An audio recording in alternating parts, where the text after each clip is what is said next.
Good morning, everyone. My name is Frank Gervasio from the Division of Local Services.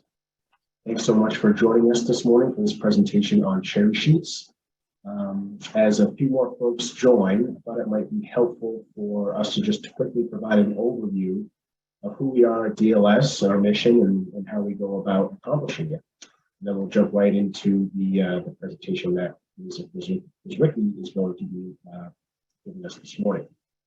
So if you were to go to our website, mass.gov/DLS, see our mission right at the top. DLS promotes sound municipal finance management practices and supports local officials by providing guidance, training, and oversight. And obviously this morning, we'll be focusing a little bit on that training aspect as this is the latest of one of our municipal finance webinars. And we achieve that mission that I just mentioned through our 5 bureaus. Our Bureau of Accounts, which certifies free cash and sets tax rates. Our Bureau of Local Assessment that oversees property valuation. Our Data Analytics and Resource Bureau, so you'll be hearing from Mr. Quizzer this morning, she's from DARB. Our Financial Management Resource Bureau provides free financial management consulting to cities and towns across the Commonwealth. And our Bureau of Municipal Finance Law. We had a chance to attend one of their West New in municipal finance seminars that was held over the course of the past couple of weeks in Randolph and Holyoke.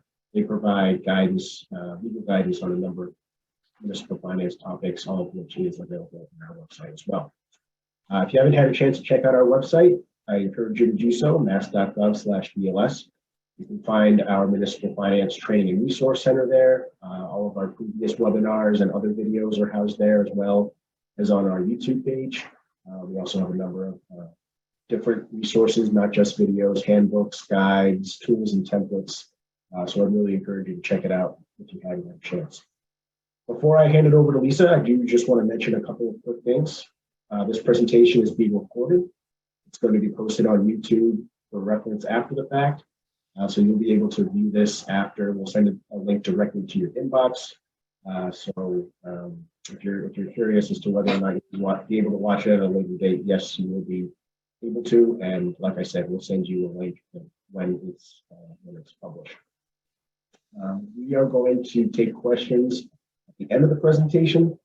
If you want, you can put them in the Q&A tool at the bottom of the Zoom toolbar. And we'll be monitoring that. And at the end of the presentation, once Lisa is all set, Lisa will be answering those. I think that's all I have. So I'm going to hand it over to Lisa to lead our presentation. Thanks, Frank. Thanks, Jen, for pulling this together. And thank all of you for taking the time out of your busy schedule to come and join me in talking about something that I've done for the last 38 years, which is cherry sheets. I promise to provide a lot of information, but the title is a little misleading. Everything is going to be difficult. The cherry sheets have a history that dates back to the 1940s at the earliest that I've ever been able to find. So I'll do my best to give you as much information as possible and keep it relevant to today.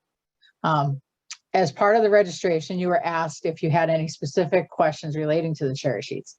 Many will be answered within the presentation. There are a few, however, that really do not relate to cherry sheets, and I will handle those at the end of the presentation. So we'll begin.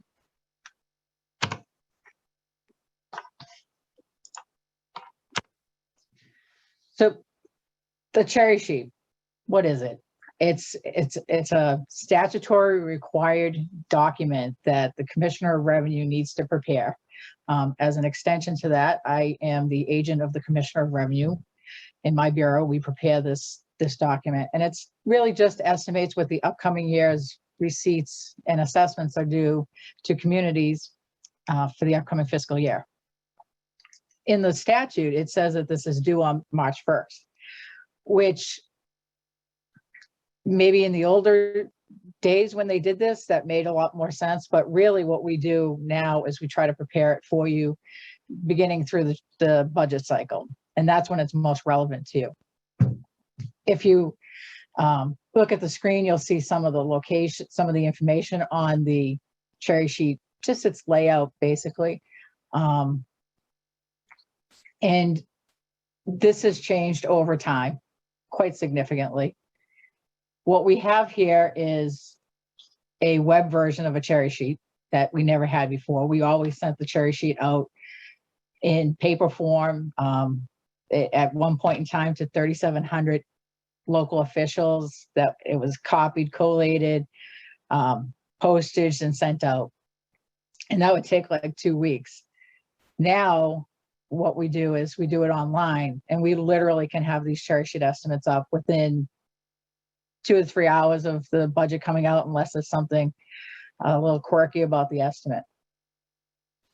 Whenever I do cherry sheets, or the question comes up all the time, and this was one of the questions in the questions that you sent in, is how did it get its name? Why is it called the cherry sheet? So these forms were literally printed on cherry colored paper, the rich purple magenta color cherry. And that's how it stayed until the 1960s. And oddly enough, in that time period when they got their name of being a cherry sheet, is they really were more how a community would support the Commonwealth, not how the Commonwealth would support communities. Those changes came out later in the 1970s. In the earlier versions, there were cherry sheets that the community paid the state for services, and very little aid went to the community. The most relevant one was some form of education aid that went out. Today, as you know, we're giving out over $6 billion in state aid to cities and towns. So the bulk of the money is going out and not coming in. As I said, in the 1970s, there was some changes to the way the cherry sheet was done. And one of those big changes was that the paper was split into 2 sides. There was a receipt side and an assessment side. And they made a very executive decision to make it easy to remember. They put the money on green paper and the bills on pink paper. So communities would get those 2 pieces of paper and know how much the state was going to give them and how much they were going to have to pay. In 2004, I believe is the year, the sending out of 3,700 pieces of mail was just, it was astronomical amount of work. So we began to create forms that we could post on our website. The old forms were a little bit clunky, but now we actually have something where, using the Gateway application, we can put the data in there and have a report that automatically updates with the latest changes to the numbers. They're no longer pink and green, but they'll always be called cherry sheets. It's just what they are. Sorry, didn't mean to move that. So the bottom here where it says final cherry sheet, that's a sample of the way a final cherry sheet would look. And what that provides you online is the ability to select the fiscal year, so you can actually go back years, and change the municipality. And then there's 2 areas here where you can click and pick whether you want to look at the receipt side or the assessment side. And that's the final. So that's what was based on what the governor signed. This lower one, we issue every time a budget is released. And that reflects what that budget, the impact of that budget had on the cherry sheets. And you can see that it's showing the governor's proposal, the House proposal, the Senate proposal, and the conference committee. That is important for local officials so that they understand that there are changes that are happening that are related to the budget. They're not, it's not necessarily because of anything that is changed. It's just that the budget funding level has changed. The cherry sheet, as I said earlier, was made up of cherry sheet receipts and cherry sheet assessments. The receipts typically fall into 3 specific categories: their distributions, their reimbursements, and their offsets. A distribution includes programs like Chapter 70, UGA, state-owned land, local share racing taxes. And there is a formula that is used to calculate what those numbers are. Except, as everyone knows, UGA is the product of lots of different changes. And that's like a 2-hour session all on its own. But there is a formula in the background that allocates how this aid goes to each city and town. The one that everyone's most familiar with, but probably the least understood, is Chapter 70. And I fall into that same boat, so you're not alone. The reimbursement programs that go out are for things like veterans benefits, exemptions, charter tuition reimbursements, and there are a few others, but those are basically programs that there is a cost at the local level and there's a reimbursement that the state provides to it. And not always, the reimbursement is defined in statute. So for example, under the Veterans Benefits Program, the statute says that the state will reimburse you for 75% of allowable costs. So you provide benefits to local veterans, your veterans agent submits the paperwork to the Department of Veterans Services. They determine if that cost is eligible for reimbursement, and then they reimburse you for 75% of it and send the money out to you. The last category on the receipt side is offsets. And offsets are revenues that a town receives that are reserved for direct expenditure for the purpose that it's designed. So the two that are on the cherry sheet right now are school choice and public library aid. So when we look at public library aid, whatever you get for public library aid as your cherry sheet estimate, that's what you're going to spend to support the local public libraries. And the library director can spend that money without going back to without appropriation. And then we move to the assessment side. And for assessments, we deduct most of those against state aid payments that you get. So there ends up being a net impact. Most of them are I'm sorry. So those fall into a few categories. We have county tax, we have assessments and charges, we have transportation assessments, we have tuition assessments, and then some loan programs that are deducted. Out of all the cherry sheets, out of all the assessments total about $1.3 billion in fiscal 23. Most of that money is coming from two areas. 184 million is coming from MBTA, and 890 million is coming from charter schools, and 98.6 million is from school choice. So that's the bulk of all the assessments for most communities. The other programs that include mosquito control and air pollution, retirees' health insurance premiums, those are very small dollars, and not every community is impacted, especially the retirees' health insurance. I think there's 5 communities that have that assessment, that the retiree is still thriving and in their state retirement system. For the teachers, it's a much lower number than it ever was before. So most of the assessment that you're seeing is on those programs, the MBTA, the school choice, and the charter. So in the transportation, when we look at transportation assessments, you have MBTA, which is for all communities that are being serviced by the MBTA and are included in Chapter 161 as being part of the MBTA district.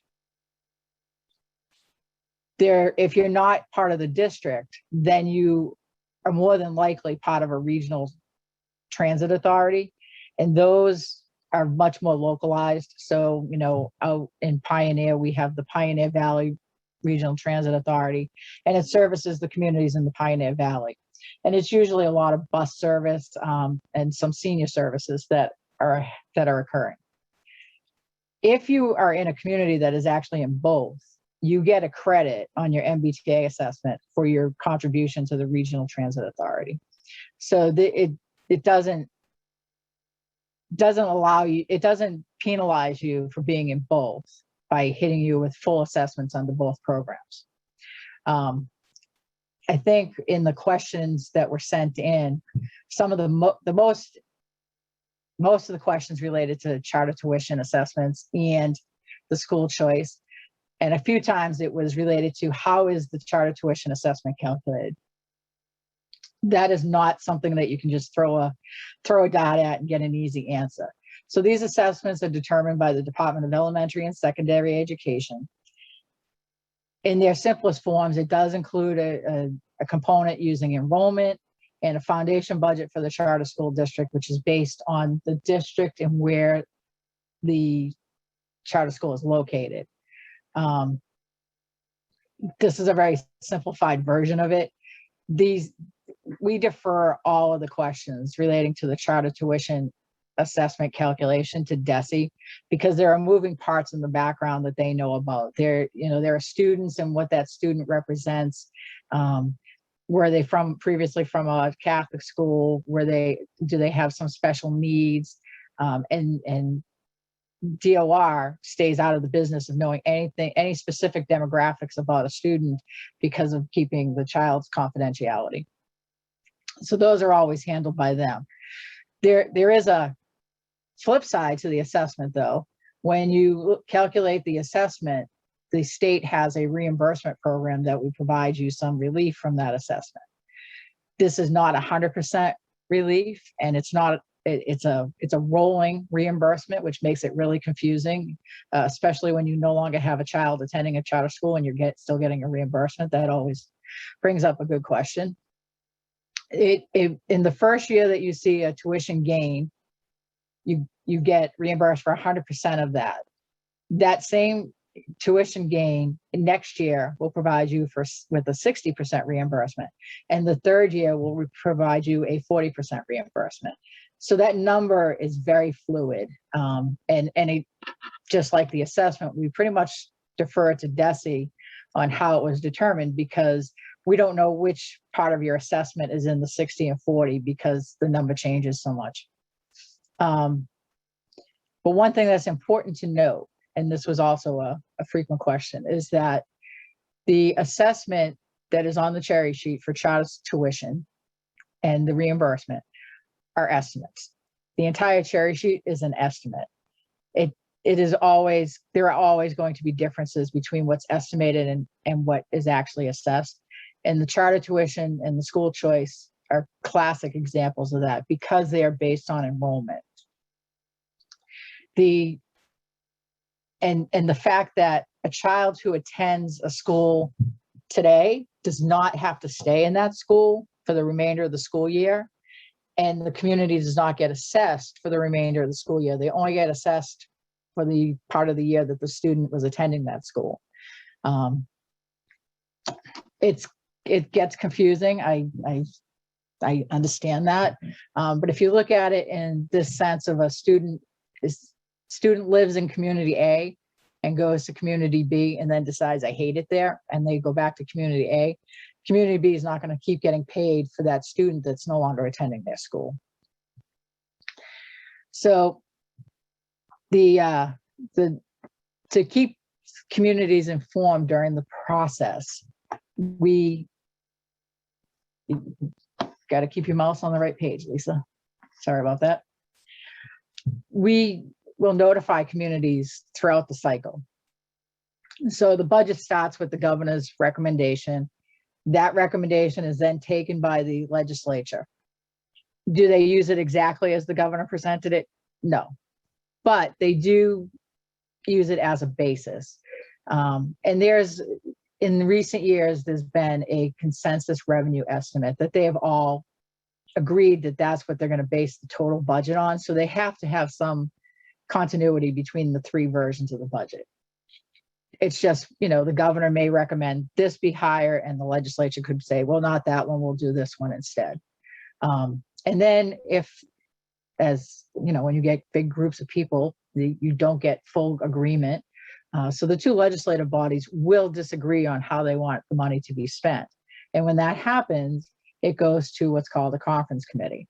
And this is a conference committee of of members of both the House and the Senate that will meet and hammer out the differences and publish a report that is now in agreement. Once they publish that report and the legislative bodies vote on it, that will be laid on the governor's desk. And the governor has 10 days to review, approve it, or make line item vetoes, because in Massachusetts, the governor does have line item veto power. Once that part is done, he will sign it and the bill becomes law. Now, I guess there's a possibility that the governor wouldn't sign it. and it doesn't matter because after the 10 days, it automatically is considered in law. And I guess there's also a possibility that the governor could veto the entire bill. I can just tell you in 38 years, I've never seen either situation occur. I have a chart on the next page because I think is really helpful for people to understand why we do things when we do them. So this describes how the budget cycle works at the state level. In January, the governor will publish their budget recommendation, typically called House 1. It has also been labeled as House 2 in the subsequent year or House 1A. This is their proposal of what is going to be spent this year. When that happens, you'll see at the bottom, we send out preliminary cherry sheets. And then each time that changes, so we go through April, May, June, and it does say July, but as we know, because of circumstances in 2021 with COVID and whatnot, this could actually go beyond July because we actually didn't issue a final budget until December. But this is the basic layout of what happens at the state. And you can plan how you're going to handle those changes at each of those preliminary cherry sheet releases. Hopefully it's always to the good, but it sometimes is not. And you sometimes have to make adjustments because you were anticipating a program being higher than it ended up in the next version of a budget. And you need to plan for that. So this helps you to figure out when those are going to happen, especially as you're planning your town meeting. You'll know when we're going to be issuing a new cherry sheet. All right, so we have a final budget. Cherry sheets have been updated to reflect final budget. The DLS alert was prepared and sent out. Now what happens? Well, for all of you, I know that you're eagerly awaiting that DLS alert to come into your inbox. For us, we start looking at what happens next for these cherry sheet estimates.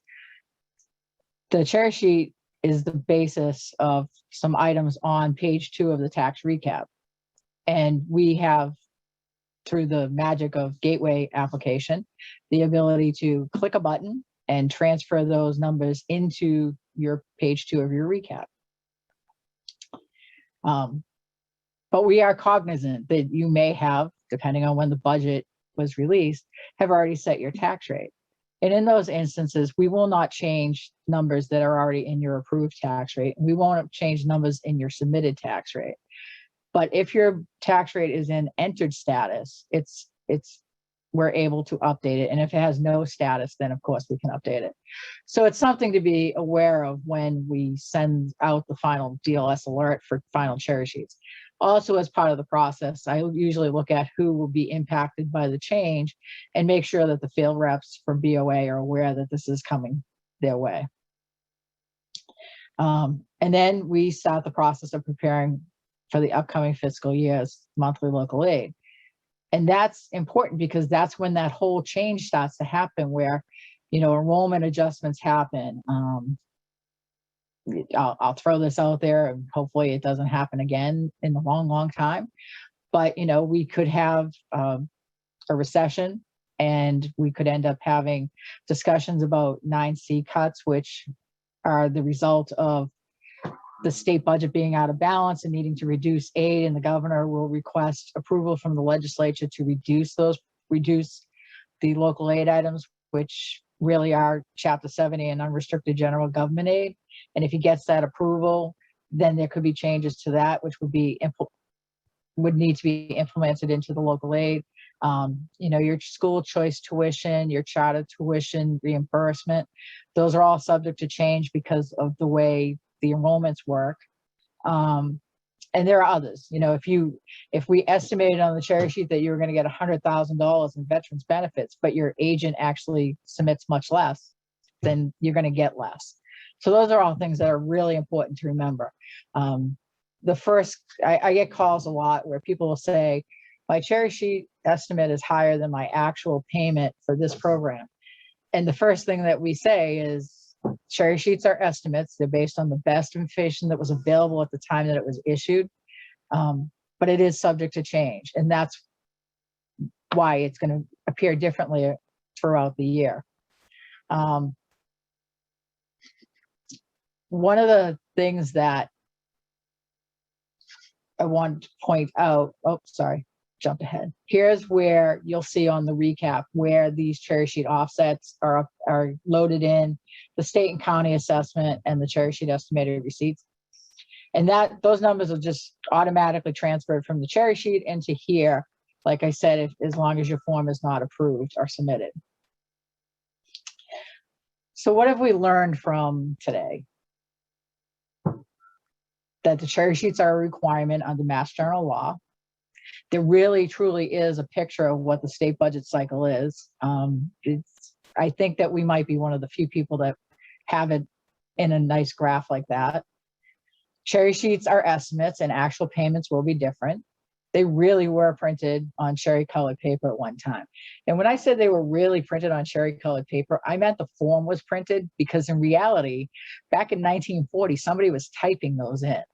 And I'm glad that I joined the DLS much later, and they had discovered the wonders of computer technology, where they used to type that in, 14 layers of carbon paper, if any of you even know what that is. And I could print out 14 copies of all communities in a very short amount of time on a fast printer.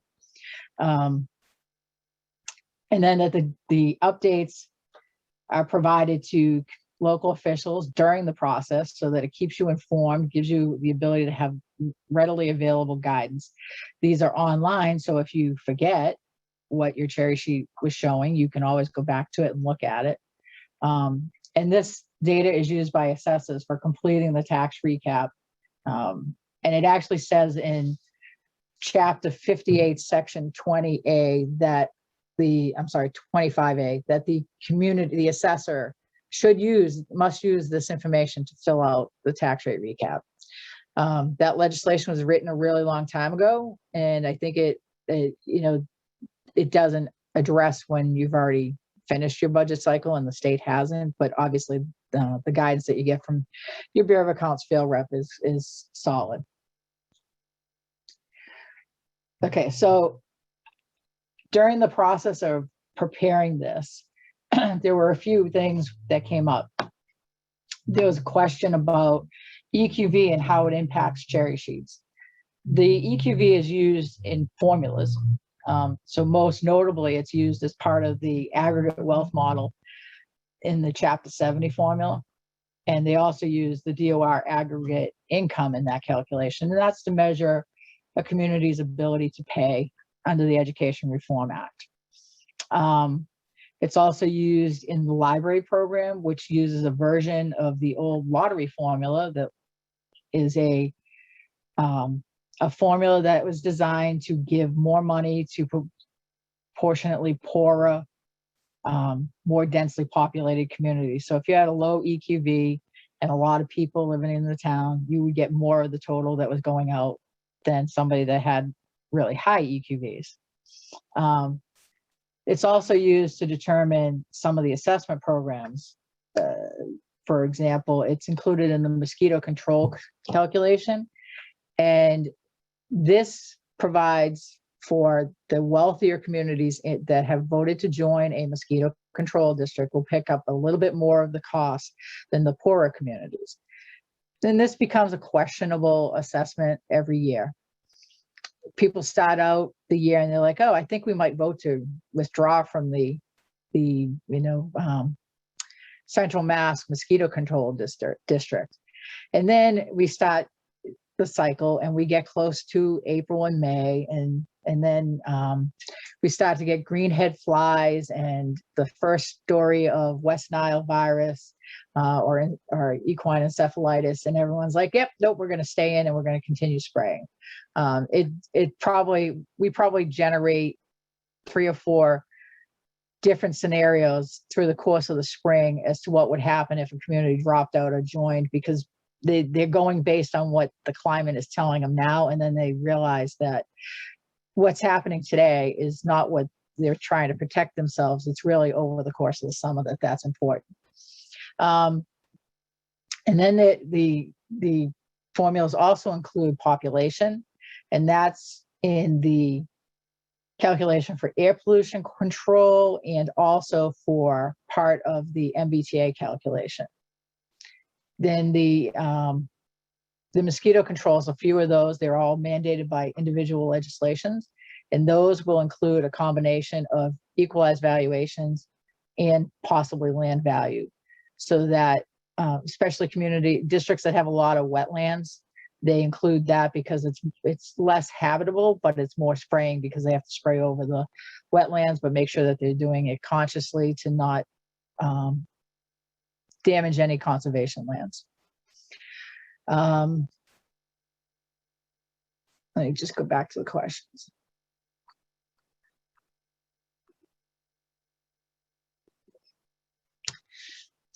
So there was a question about the overlay that was sent in, and I appreciate, trying to get answers any way that you can. I am not an expert on the overlay. I just didn't want the person who took the time to write a question to think that we ignored it. That's something that you should definitely take up with your Bureau of Accounts field representative so that they can explain to you how to make sure you're adequately funding your overlay and when it transfers to the surplus.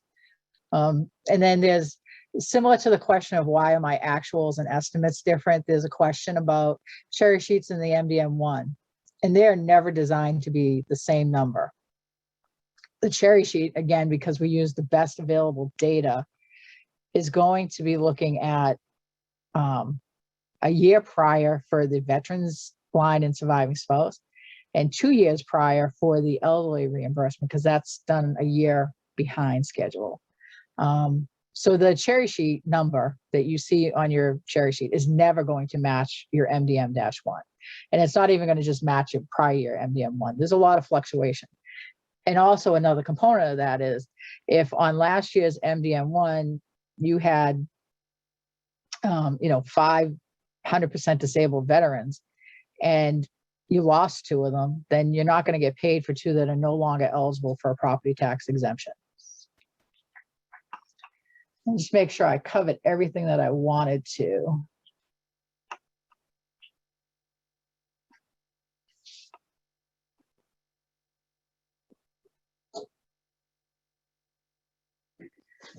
So, yep, I think that I had gone through everything. I think one thing that I glossed over, and I didn't intend to, but is important, is the county tax assessment. That's another one that uses equalized valuations in the formula, but the county tax assessment is only assessed to those communities that are in the borders of a county that still has county government. So if you're in Worcester County, you do not pay a county assessment because the county government is now defunct. But if you're in Barnstable County or Bristol County, Dukes, Norfolk, Plymouth, you are still in a county that has a functioning county government. And then if you're in Suffolk County, which is actually beyond Boston, but it's only Boston, Winthrop, and I think it's Revere. Boston actually covers all of the costs for Suffolk County tax. None of the other communities are paying it. And these are not assessed through us.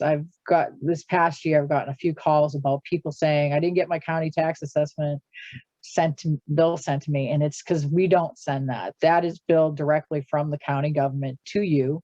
And those payments are done twice a year. They're due in November and in May. It doesn't process through us. We include that on the cherry sheet, just like we include all the other assessments, so that a community can budget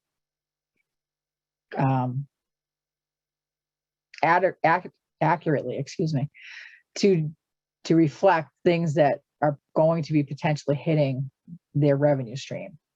So county taxes among those. And that's why in 2004, we added the school choice and charter tuition to the cherry sheet because communities weren't budgeting for that and were being hit with a large deficit. At that time, charter tuition was probably about $270 million. And as I said earlier today, it's now up to $890 million. So if we didn't have communities budget for it, there would be a large budget deficit. There was also a question, and I know Frank is going to drop this link for you in the chat, about free cash and how cherry sheets impact the calculation of free cash. Again, free cash is not my area of expertise, and I don't want to guide you on it, but it's important to remember that no one item impact is the sole impact of the free cash calculation. There are a lot of steps that go into calculating the free cash. Deb Wagner, the director of accounts, I believe, or someone on her team recently did a webinar on the free cash calculation, and Frank's going to give you the link to that so that you can access it. And anytime you have a question on the accounting aspect or something, you definitely want to refer to your Bureau of Accounts field rep. That's what they're there for, and that's what their area of expertise is. Mine is state aid in general. I think that I have gone through everything that I need. If there's any additional questions, we can try to answer them. Hey, Lisa. Yes, we have a couple. And just before I ask those of you, we did get a couple questions about whether or not the slides and the recording of the presentation will be available.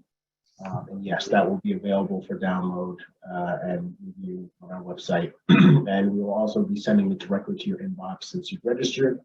We'll follow up with an email with that information, probably sometime towards the end of this week or the beginning of next week. So stay on the lookout for that. As far as questions specific to cherry sheets, here's one. We got a handful.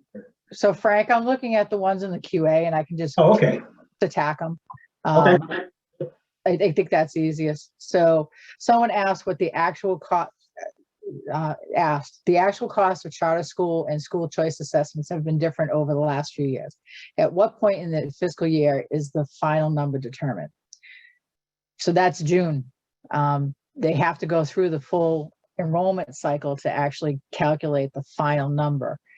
And the most significant changes to both the school choice and the charter tuition happens in June, because that's when all the enrollment reports catch up. It's unfortunate that it has to be that far out, but that's the way DESE's data collection is on enrollment, and then calculating the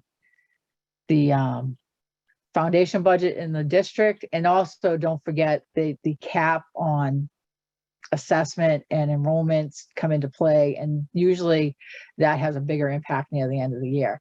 And this is also something, it's not just the city or town. Remember that you have for the charter school tuition, you have the charter school who's sending pre-enrollment reports that have to be matched up against actual enrollment changes. So there's a lot of moving parts to that. I wish it could be sooner, but that's where it is right now. The follow-up question was, for planning and budgeting purposes, it would be helpful if they could add a column to the historic cherry sheets, actual revenue and actual assessments. So I can't answer that, but I will raise it. It's not what the cherry sheet is statutorily designed for, but there's always the possibility that we could create a different report that compared your revenue, your estimates to your actual, like you are doing in town hall right now. You know, so we could think of a report down the road that would help you to do that more simply. Our RMV infractions, part of cherry sheet receipts, are as a separate and recorded as an estimated receipt. I'm assuming that when you say RMV infractions, that you're talking about the civil motor vehicle infractions. And yes, that is separate. It is not part of your cherry sheet. So one word that I think I left out of the cherry sheet description is that these are supposed to be reliable, recurring, and estimatable receipts. And the civil motor vehicle infractions is not, because who knows how many people are going to have moving violations, you know, in a given year. So they don't estimate it. And it does change pretty significantly. And you've seen from the numbers that you get, you know, you can get $2,000 or you can get $10,000. It's not a real stable revenue stream to use as an estimate. So you would put that in your estimated receipts. If you were talking about people will break the law because they didn't pay their parking tickets, or they didn't pay the motor vehicle excise, or they left their car abandoned on the street for 5 years and it finally got towed. Those are RMV non-renewal surcharges. And those are a surcharge that is hit against the taxpayer who is, it's got a great name, it's called a scoffler. Or, and then the town is also hit for that. But when the scoffler goes and finally realizes they can't renew their license and they have to go and pay all those tickets and the RMV fee, I mean, the motor vehicle excise fees to the town, you collect that surcharge at that point.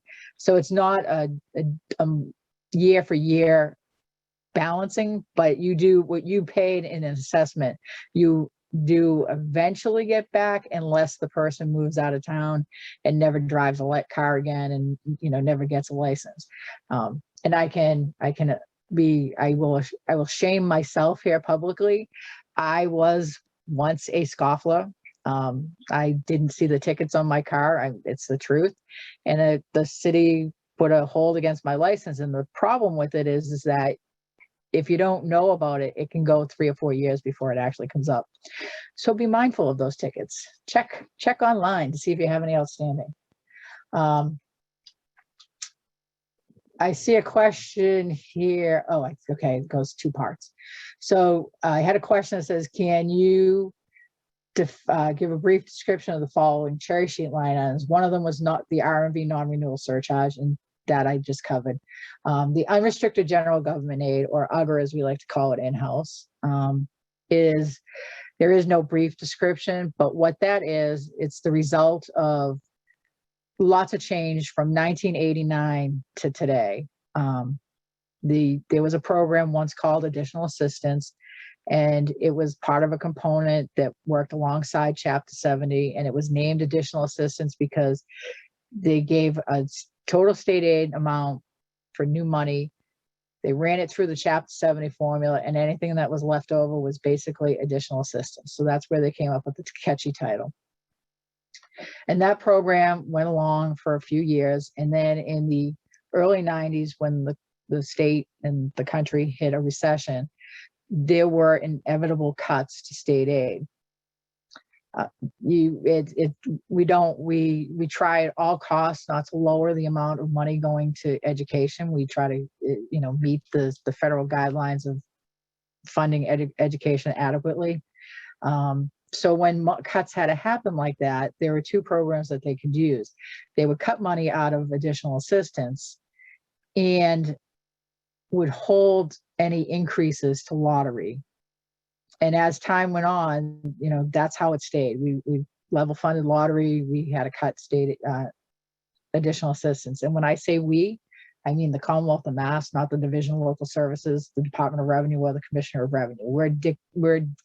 We follow the direction of the administration and the legislature on those programs. When things in 2010 hit really bad, a follow-up to another recession, there were only 159 communities still getting additional assistance at that point. If we reduced additional assistance anymore, it would only be impacting 159 communities. And those 159 communities were some of the poorer cities in the Commonwealth. And they couldn't afford more reductions at that point. So they added together additional assistance and lottery into one program, and they named it Unrestricted General Government Aid, and then had to apply a cut across the board to all communities. And because lottery aid went to 351 communities, it meant that everyone shared a piece of the burden and had some aid reduced. However, the good news is, since that time, we have rebounded and we have met the commitment of increasing aid every year. So things do go up. And then the Regional Transit Authority assessment, I think I explained that earlier, but just to recap it quickly, is if you have regional transit services that you're receiving from like PVTA, Worcester RTA, Franklin, Montechusett, they will assess you for the local share of the services that are provided. There was a specific question about that I just remembered when I saw the word transit. about explaining, it wasn't really a question, it was a direction, explaining that even though there's regional school transportation on the cherry sheet, it's determined based on your cost. And that is true. For regional school districts, mostly they have transportation payments that they get. And those payments are based on, again, the best data available. So it's your prior year end of year report. When they get the final end of year report at the Department of Elementary and Secondary Education, they're obviously going to allocate it based on the more relevant data. And that will affect your reimbursement. It'll make it in line with what you actually spent, and it'll, up to the level of the budget funding.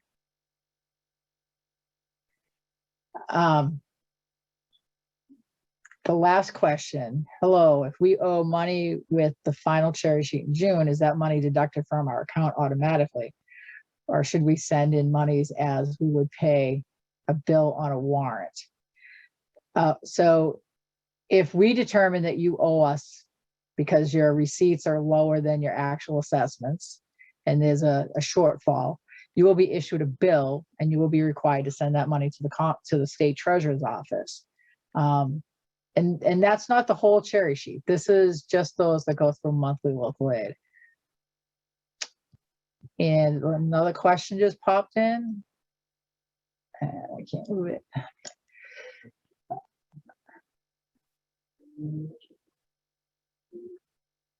So that, Tina, every question is appropriate here, because if you have it, it should be answered. This may not be appropriate question here, but I'm curious about any additional revenues based on uniqueness of a school district like rural schools. Would it be included or identified on the cherry sheet? No, it would not. If it's a component of the school district that is impacted by the calculation of Chapter 70, then yes, it would be included in that. Or if it falls into anything with the changes due to the Student Opportunity Act, it would fall into that. But specifically on the cherry sheet, there is not a program that identifies certain components of a school district that may be different than other schools. Many, many years ago, there was some money that was given to small towns with rural school systems.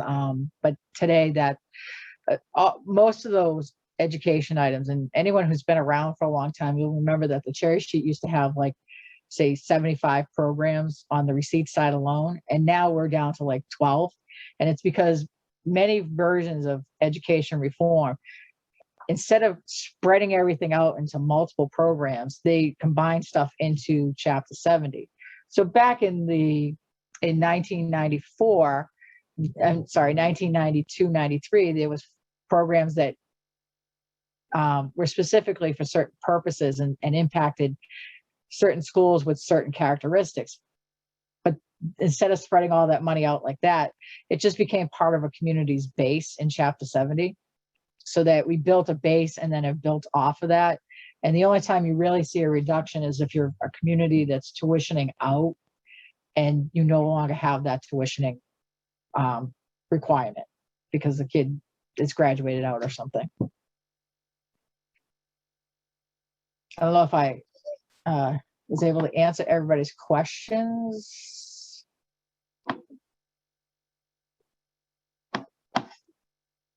Frank, should I look at the chat ones too? I didn't see any in the chat. Oh, okay. Oh, that's all you. I sent the links that you mentioned, and I don't see any in the Q&A. So I think unless there are any others, we should be good to go. And Lisa, if anyone has any follow-up questions, who's the best? I'm going to put it in the chat.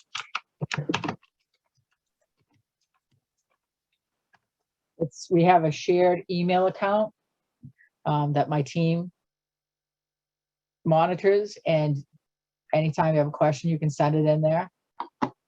Oh, thanks, Tina. Let me answer that live. So Tina just told me that the chat is disabled, so she's not seeing messages in there. All right, let me send it then. Well, I will resend the email address that you. And I can say it too. It's one where my Boston accent doesn't really mess it up. You can always email our shared account, which is databank, one word, at dor.state.ma.us.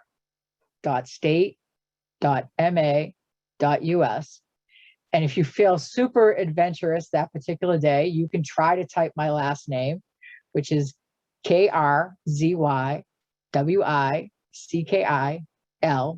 at dor.state.ma.us.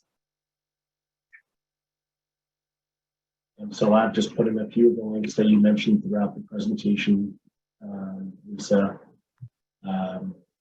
including the free cash certification webinar that we did a couple months ago, and the other cherry sheet links as well, in addition to that address. So can you, it seems like maybe some people weren't able to read it. Can you include it in the message that Jen sends to everybody? Yep, we'll be sure to include all the links out that were referenced during the presentation in the follow-up email. So that should be in everyone's inbox, like I said, if not by the end of this week, then early next week. Okay, and then I just would like to add one thing. I want to thank everyone for taking the time to sit and listen to me. I'm sorry if I was a little bit bumpy. I haven't done a webinar in over a year and a half, so even though I know this topic inside and out, I sometimes get the same stage fright that everyone gets when they're up in front of the classroom. But at any point in time, if I confused you further than you were before today, feel free to reach out to me and I'll try to unconfuse. And again, thank you.